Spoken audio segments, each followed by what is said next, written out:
Hello everyone, this is Karen Grace Clark, Program Director for Gold Lactation Online Conference.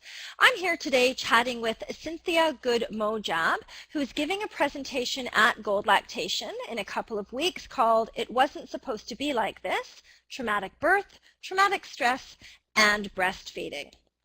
You know what, Cynthia, it's pretty unusual to be a mental health care provider and an IBCLC, which you are. Tell us how you came to combine these health disciplines. Well, the first one of these two came before I was a mother that was becoming a mental health care provider. And I took a long pause from that kind of work because my daughter was born. And my experience of breastfeeding, I had my own set of challenges that I had to work through, and along the way of experiencing that, I found breastfeeding to be a very, very important thing, and I recognized its importance across the board for development in all kinds of ways. I was really drawn to becoming an IBCLC, and when I returned to private practice, it was just a natural combination to be focusing on really maternal mental health and how breastfeeding relates to that, influences it, is influenced by it. So it's really just kind of a combination of two strong interests that the breastfeeding part was inspired by my first daughter. That's awesome. Thank you so much for sharing that, Cynthia. I have found with a lot of the healthcare professionals who, become lactation specialists, IBCLCs, and, very passionate, do bring their personal experiences into that. And sometimes those passions can make us really awesome healthcare professionals. So I'm glad you've had that experience. And thank you for telling us about that. I have another question for you. Now, postpartum depression is huge right now in terms of what the media is talking about and what mothers are talking about and what healthcare professionals are aware of. It seems to me that, it's self-diagnosed quite a bit for a lot of moms, and they are reaching out to their doctors and healthcare providers for help. But it does also seem that perhaps healthcare providers are diagnosing postpartum depression as a standard. Do you believe, Cynthia, that postpartum depression is, maybe misdiagnosed in some cases? Definitely.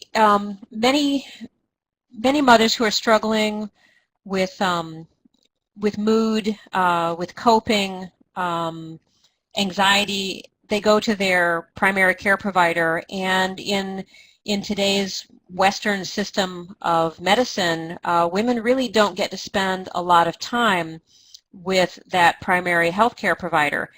And they may walk away with a diagnosis after a 5, 10, 15-minute conversation, all of which wasn't even on the topic of how that mother is feeling and coping. And that's really a very inadequate amount of time in which to understand what is really going on with a mother. Yes, she might have postpartum depression. Maybe it was picked up quickly, and that first, hunch based on the symptoms and the description was exactly on target. But postpartum depression can kind of, it can look like that, but if you dig a little bit deeper, if you ask different questions, you can find out that actually there's more going on. Maybe the mom had, for example, with my presentation on birth trauma, maybe that's exactly what she's had precipitate all of this, a traumatic birth experience, and what she really has going on is a traumatic stress reaction, which does overlap. The symptoms do overlap with that of postpartum depression, or she could be having a traumatic stress reaction and postpartum depression.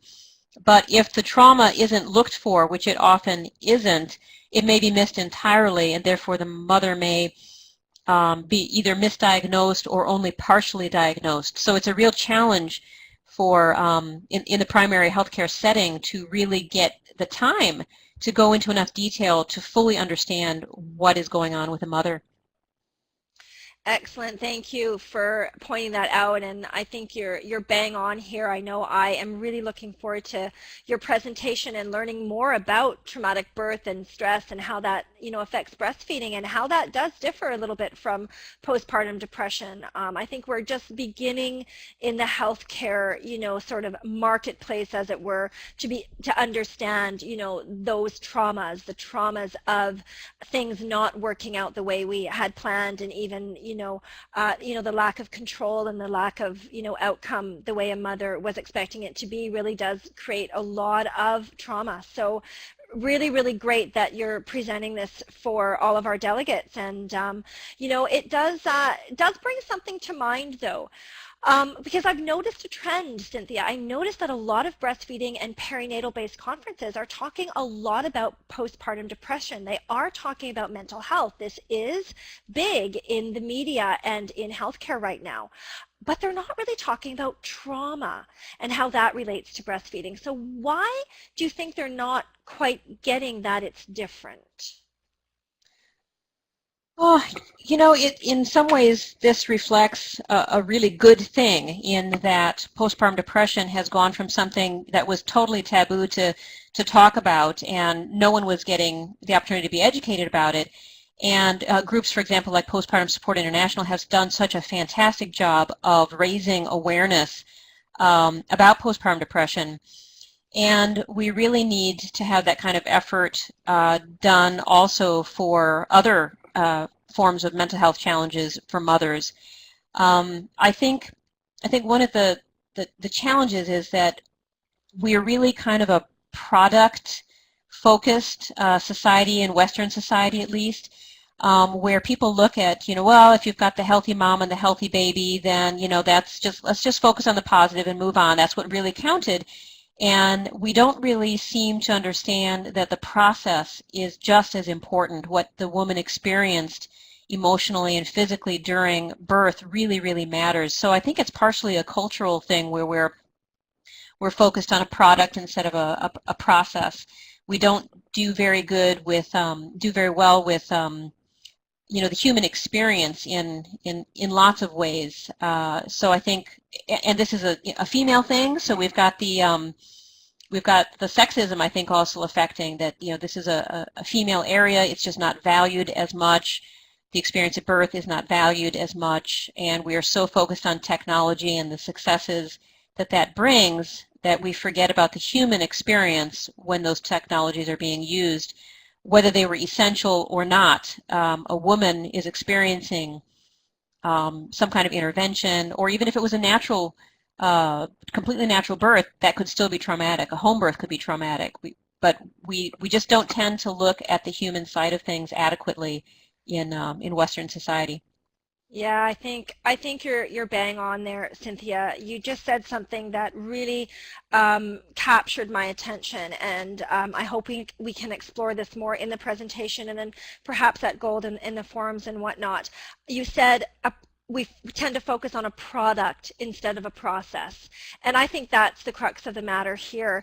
And I would like to encourage anybody listening to this interview right now to, if they haven't already registered for Gold, to please do register and log in for Cynthia's presentations. They are going to really open our eyes and expand our knowledge about the differences in terms of what types of mental health issues we have going on, and really awaken us to what traumatic birth is, what traumatic stress is, and help us understand how that affects that breastfeeding experience. Cynthia, thank you so much for talking with me today. It is always a pleasure. You're so welcome. Thank you so much. And to everybody listening, I will just remind you that our live keynote presentation is happening on Monday, April 14th.